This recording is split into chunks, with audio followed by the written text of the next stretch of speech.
रुकिए, इस वीडियो को स्किप मत करना, क्योंकि आज मैं आपको बताने जा रहा हूं साल की सबसे दुर्लभ और चमत्कारी एकादशी के बारे में।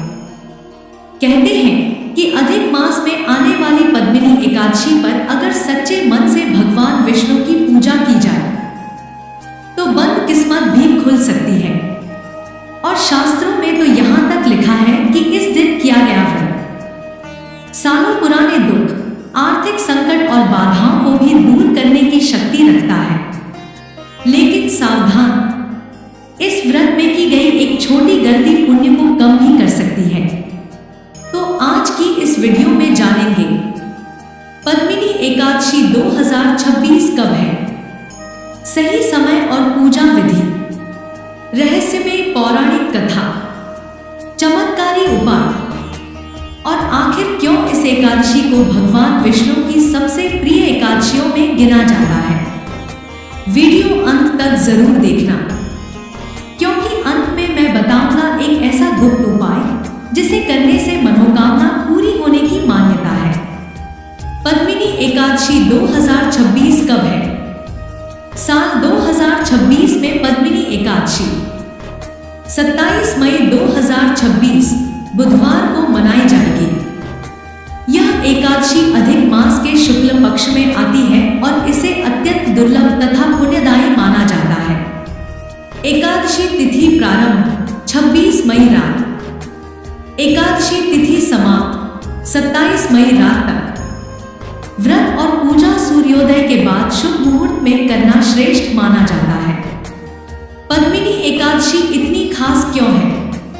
शास्त्रों में कहा गया है कि अधिक मास स्वयं भगवान विष्णु को अत्यंत प्रिय होता है और इस अधिक मास में आने वाली पद्मिनी एकादशी का महत्व कई गुना बढ़ जाता है।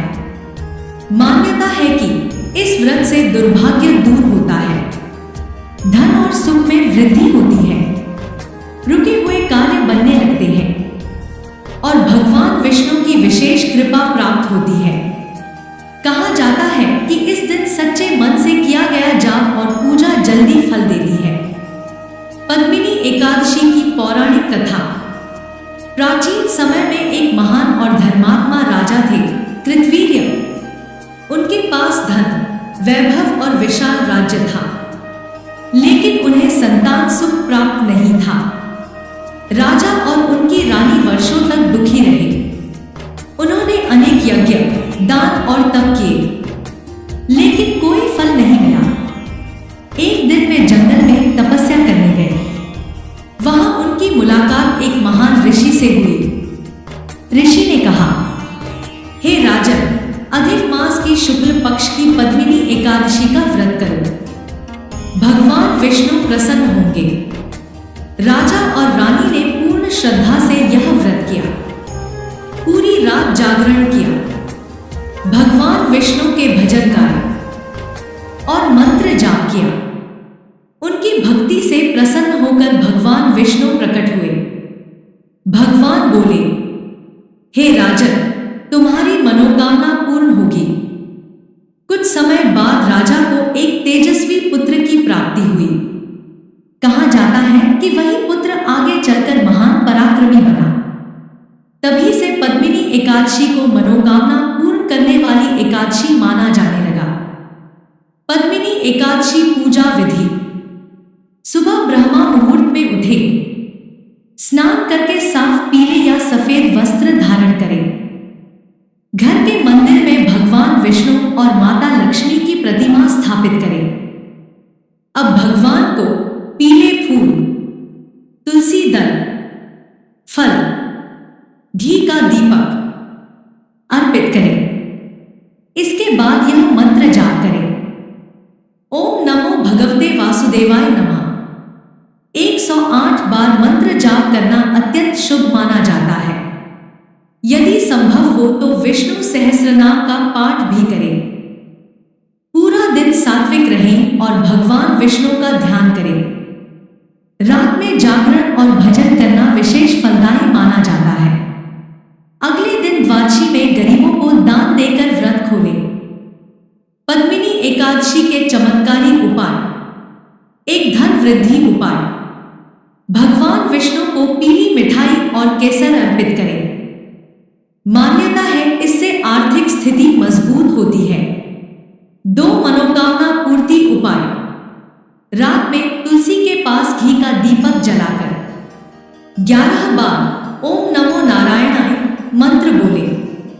कहते हैं इससे रुकी हुई इच्छाएं पूरी होने लगती हैं। 3 घर की नकारात्मकता दूर करने का उपाय। घर के मंदिर में शंख बजाएं और विष्णु मंत्र का जाप करें। इससे सकारात्मक ऊर्जा बढ़ती है। 4 विवाह और सुख समृद्धि उपाय। माता लक्ष्मी को कमल का फूल अर्पित करें। यह उपाय वैवाहिक जीवन और धन के लिए शुभ माना जाता है। पद्मिनी एकादशी में क्या नहीं करना चाहिए? क्रोध नहीं करना, झूठ नहीं बोलना, तामसिक भोजन नहीं करना, किसी का अपमान नहीं करना, बिना स्नान तुलसी नहीं तोड़नी और सबसे जरूरी, व्रत केवल दिखावे के लिए नहीं, श्रद्धा और शुद्ध मन से करना चाहिए। पद्मिनी एकादशी का महत्व। शास्त्रों के अनुसार यह व्रत पापों का नाश करता है, घर में सुख समृद्धि लाता है, भगवान विष्णु और माता लक्ष्मी की कृपा दिलाता है, मानसिक शांति प्रदान करता है और जीवन की बाधाएं दूर करता है। कई भक्त इस दिन पूरी रात जागरण करके भजन और मंत्र जाप करते हैं। कहा जाता है कि अधिक मास की पद्मिनी एकादशी पर भगवान विष्णु भक्तों की भक्ति को विशेष रूप से स्वीकार करते हैं और जो व्यक्ति सच्चे मन से यह व्रत करता है उसके जीवन में धीरे धीरे चमत्कारी परिवर्तन आने लगते हैं। अगर आप भी भगवान विष्णु और माता लक्ष्मी की कृपा पाना चाहते हैं तो कमेंट में जरूर लिखिए ओम नमो नारायण। वीडियो को लाइक और शेयर जरूर करें और ऐसे ही रहस्यमयी धार्मिक वीडियो देखने के लिए चैनल को सब्सक्राइब करना न भूलें। जय श्री हरि।